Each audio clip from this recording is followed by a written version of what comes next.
نحمده ونصلي على رسوله الكريم اما بعد فاعوذ بالله من الشيطان الرجيم بسم الله الرحمن الرحيم رب اشرح لي صدري ويسر لي امري واحلل عقدة من لساني يفقهوا قولي۔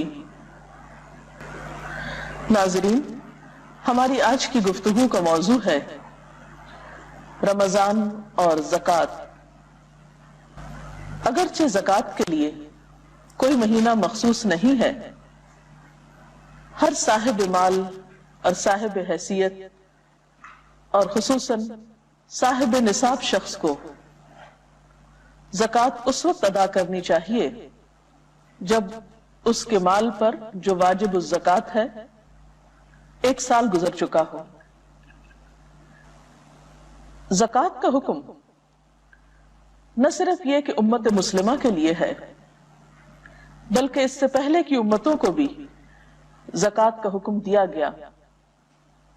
قرآن پاک میں اللہ سبحانہ وتعالی بنی اسرائیل کے بارے میں سورۃ البقرہ میں کچھ یوں بیان فرماتے ہیں وَإِذْ أَخَذْنَا مِيثَاقَ بَنِي إِسْرَائِيلَ لَا تَعْبُدُونَ إِلَّا اللَّهَ وَبِالْوَالِدَيْنِ إِحْسَانًا وَذِي الْقُرْبَى وَالْيَتَامَى وَالْمَسَاكِينِ وَقُولُوا لِلنَّاسِ حُسْنًا وَأَقِيمُوا الصَّلَاةَ وَآتُوا الزَّكَاةَ ثُمَّ تَوَلَّيْتُمْ إِلَّا قَلِيلًا مِّنكُمْ وَأَنْتُمْ مُعْرِضُونَ۔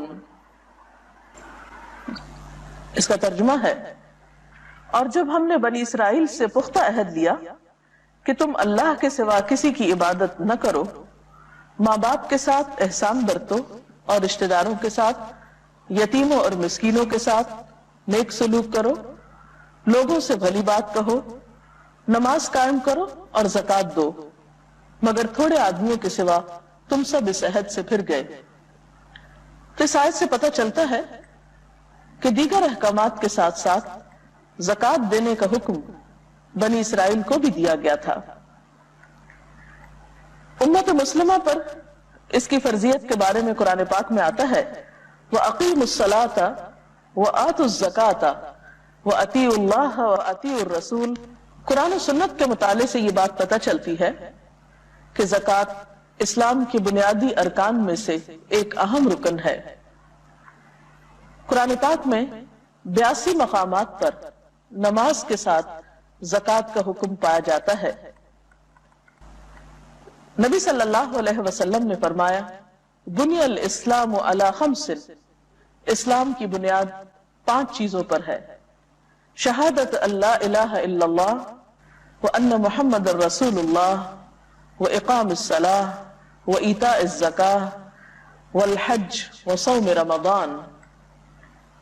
آپ صلی اللہ علیہ وسلم نے فرمایا اسلام کی بنیاد 5 چیزوں پر ہے، اس بات کی گواہی دینا کہ اللہ کے سوا کوئی معبود نہیں اور محمد صلی اللہ علیہ وسلم اللہ کے رسول ہیں، نماز قائم کرنا، زکوٰۃ دینا، حج کرنا اور رمضان کے روزے رکھنا۔ بخاری کی ایک اور حدیث میں حضرت جریر بن عبداللہ رضی اللہ تعالی عنہ سے روایت ہے کہ میں نے نبی صلی اللہ علیہ وسلم سے نماز قائم کرنے، زکوٰۃ دینے اور ہر مسلمان کی خیرخواہی کرنے پر بیعت کی، یعنی انہوں نے اس فریضے کو ادا کرنے کے لیے آپ سے عہد کیا۔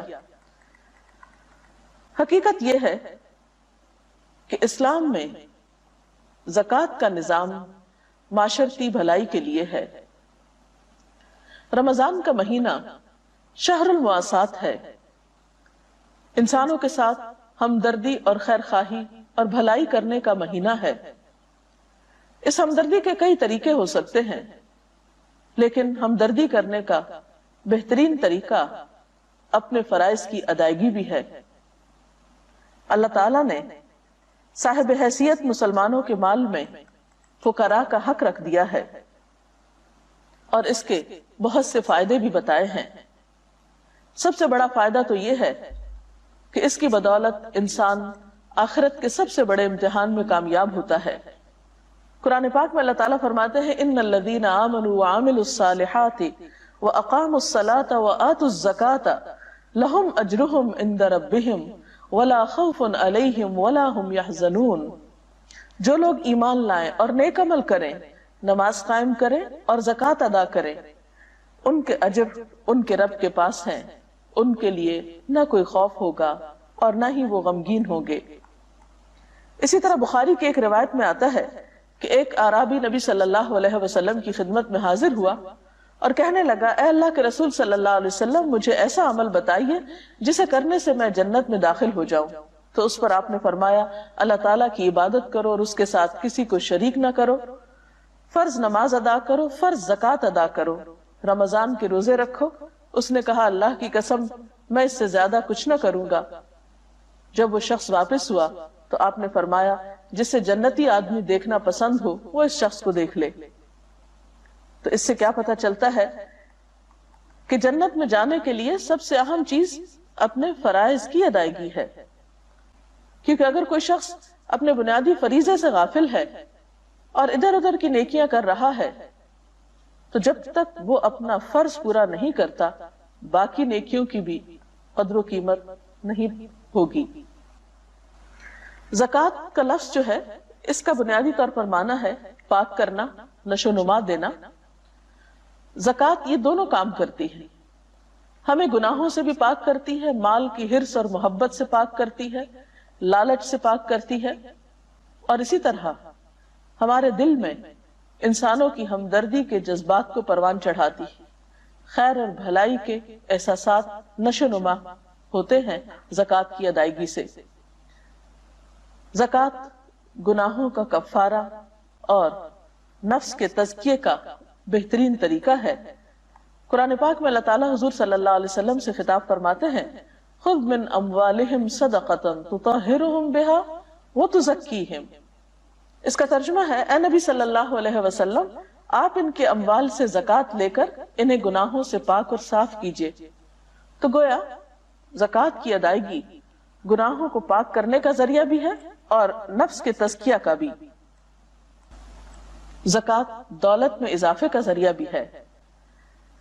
اللہ سبحانہ وتعالیٰ فرماتے ہیں، وَمَا آتَيْتُم مِّن زَكَاةٍ تُرِيدُونَ وَجْهَ اللَّهِ فَأُولَئِكَ هُمُ الْمُضْعِفُونَ، اور جو زکوٰۃ تم اللہ کی خوشنودی حاصل کرنے کے لیے ادا کرتے ہو، اس سے دراصل دینے والے اپنے مال میں اضافہ کرتے ہیں۔ جیسا کہ ایک اور حدیث سے ہمیں پتہ چلتا ہے کہ آپ صلی اللہ علیہ وسلم نے قسم کھا کر یہ بات فرمائی کہ صدقہ دینے سے مال کم نہیں ہوتا۔ اسی طرح قرآن پاک کی گواہی ہے اس بات پر کہ زکوٰۃ ادا کرنے سے مال کم نہیں ہوتا، بلکہ زکوٰۃ ادا کرنے والے دراصل اپنے مال میں اضافہ کرتے ہیں۔ سوچنے کی بات یہ ہے کہ دینے سے اضافہ کیسے ہوتا ہے۔ زکوٰۃ کی حیثیت دین میں ایسے ہی ہے جیسے بدن میں خون کی حیثیت۔ جب خون بدن کے سارے اعضاء میں گردش کرتا ہے تو انسان چاق و چوبند رہتا ہے، حرکت کر سکتا ہے، انسان کی صحت درست رہتی ہے۔ اور اگر خون کسی ایک حصے میں جا کر جم جائے اور اس کی سرکولیشن نہ ہو تو انسان حرکت کے قابل نہیں رہتا، چل پھر نہیں سکتا۔ بالکل اسی طرح جس سوسائٹی کے تمام حصوں کو مال پہنچتا رہے، تمام حصے خوشحال ہوں، وہاں اکنامک ایکٹیویٹی زیادہ فلرش کرتی ہے، اس میں زیادہ حرکت ہوتی ہے۔ جب معاشرہ خوشحال ہوتا ہے، تمام لوگوں کے پاس اپنی ضروریات پوری کرنے کے لیے مال ہوتا ہے، تو ایسے میں دینے والے اور لینے والے دونوں ہی اس سے فائدہ اٹھاتے ہیں۔ مثال کے طور پر اگر کچھ لوگوں کے پاس مال زیادہ ہے لیکن ان کے مال سے اگر وہ تجارت کرتے ہیں اور اس کا کوئی خریدار ہی نہیں تو تجارت آگے کیسے بڑھ سکتی، مال میں اضافہ کیسے ہو سکتا ہے۔ پھر اسی طرح زکوٰۃ غربت کے خاتمے کا ایک ذریعہ بھی ہے۔ حضرت معاذ رضی اللہ تعالیٰ عنہ کو آپ صلی اللہ علیہ وسلم نے جب یمن بھیجا تو خاص طور پر تاکید کی کہ تم جان لو کہ اللہ نے ان کے مالوں میں صدقہ فرض کیا ہے جو ان کے اغنیاء سے لیا جائے گا اور ان کے فقراء کو دیا جائے گا۔ تو جب مال کی سرکولیشن اغنیاء سے فقراء کی طرف ہوتی ہے تو لازمی طور پر معاشرے کے ان طبقات میں خوشحالی آتی ہے جو محروم ہوتے ہیں۔ پھر اسی طرح زکوٰۃ جہاں ادا کرنے کے فائدے ہیں بہت سے، وہاں ادا نہ کرنے کے نقصان بھی ہیں۔ پہلی بات تو یہ کہ قرآن پاک میں زکوٰۃ نہ دینے والوں کے لیے ہلاکت کا پیغام سنایا گیا فرمایا وَوَيْلٌ لِّلْمُشْرِكِينَ الَّذِينَ لَا يُؤْتُونَ الزَّكَاةَ وَهُمْ بِالْآخِرَةِ هُمْ كَافِرُونَ، تباہی ہے ان شرک کرنے والوں کے لیے جو زکوٰۃ نہیں دیتے اور وہ آخرت کے منکر ہیں۔ اسی طرح ایک حدیث میں آتا ہے، آپ صلی اللہ علیہ وسلم نے فرمایا مانع الزکاة یوم القیامت فی النار، زکوٰۃ نہ دینے والا قیامت کے دن آگ میں ہوگا۔ قرآن پاک کی ایک اور آیت سے بھی یہ بات ہمیں پتہ چلتی ہے کہ وَالَّذِينَ يَكْنِزُونَ الذَّهَبَ وَالْفِضَّةَ وَلَا يُنْفِقُونَهَا فِي سَبِيلِ اللَّهِ فَبَشِّرْهُمْ بِعَذَابٍ أَلِيمٍ يَوْمَ تُكْوَى بِهَا جِبَاهُهُمْ وَجُنُوبُهُمْ وَظُهُورُهُمْ هَذَا مَا كَنَزْتُمْ لِأَنفُسِكُمْ فَذُوقُوا مَا كُنتُمْ تَكْنِزُونَ۔ دردناک سزا کی خوشخبری سنا دو ان لوگوں کو جو سونا اور چاندی جمع کر کے رکھتے ہیں اور انہیں اللہ کی راہ میں خرچ نہیں کرتے، کہ ایک دن آئے گا کہ اسی سونے چاندی پر جہنم کی آگ دہکائی جائے گی، اور پھر اسی سے ان لوگوں کی پیشانیوں کو، پہلوؤں کو اور پیٹھوں کو داغ لگائے جائیں گے، یعنی جہنم کی آگ سے اس مال کو تپا کر ان کے جسموں پہ داغ لگائے جائیں گے اور کہا جائے گا یہ ہے وہ خزانہ جو تم نے اپنے لیے جمع کیا، اب اپنی سمیٹی ہوئی دولت کا مزہ چکھو۔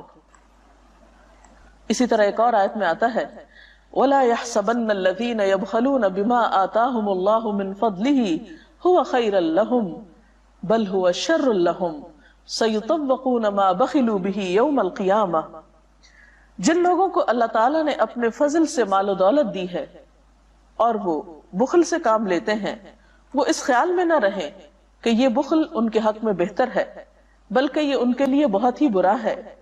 اس بخل سے جو کچھ وہ جمع کر رہے ہیں اسے قیامت کے دن توق بنا کر ان کے گلے میں ڈال دیا جائے گا۔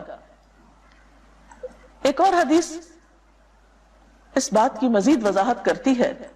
نبی صلی اللہ علیہ وسلم نے فرمایا جس کو اللہ تعالیٰ نے مال دیا اور اس نے اس کی زکوٰۃ ادا نہ کی تو قیامت کے دن اس کا مال گنجے سانپ کی شکل بن کر، جس کی آنکھوں پہ 2 نقطے ہوں گے، اس کے گلے کا توق بن جائے گا۔ پھر اس کی دونوں باچھیں پکڑ کر کہے گا میں تیرا مال ہوں، میں تیرا خزانہ ہوں۔ پھر آپ نے یہ آیت تلاوت فرمائی جن لوگوں کو اللہ نے اپنے فضل سے مال دیا ہے اور وہ بخل کرتے ہیں، وہ اپنے لیے اس بخل کو اچھا نہ سمجھیں بلکہ یہ ان کے حق میں بہت برا ہے۔ ان قریب قیامت کے دن یہ بخل ان کے گلے میں توق کی شکل میں ہوگا، یعنی توق بن کر ان کے گلے میں لٹکے گا۔ توق کیا ہے؟ سزا کی ایک قسم ہے۔ تو اس سے پتہ چلتا ہے کہ زکوٰۃ کا نہ دینا آخرت میں شدید نقصان کا سبب بن سکتا ہے۔ صرف آخرت میں ہی نہیں بلکہ دنیا میں بھی اس کا نقصان ہے۔ زکوٰۃ نہ دینے کی صورت میں قحط سالی آتی ہے۔ نبی صلی اللہ علیہ وسلم نے فرمایا ما منع قوم الزکاة الا ابتلاهم اللہ بالسنین، زکوٰۃ ادا نہ کرنے والوں کو اللہ تعالیٰ قحط سالی میں مبتلا کر دیتے ہیں۔ آپ صلی اللہ علیہ وسلم کے فرمان کے مطابق اگر وہاں یعنی اس قوم میں، اس علاقے میں چرند پرند نہ ہو، جانور نہ ہو، تو ان پر ایک قطرہ بھی بارش کا نہ برسے۔ یعنی اللہ تعالیٰ ایسے لوگوں سے اتنا غضبناک ہوتا ہے اور ان کو اپنی رحمت سے محروم کر دینا چاہتا ہے جن کے دلوں میں بندوں کے لیے رحم کا جذبہ نہیں۔ کیونکہ آپ نے فرمایا کہ جو زمین والوں پر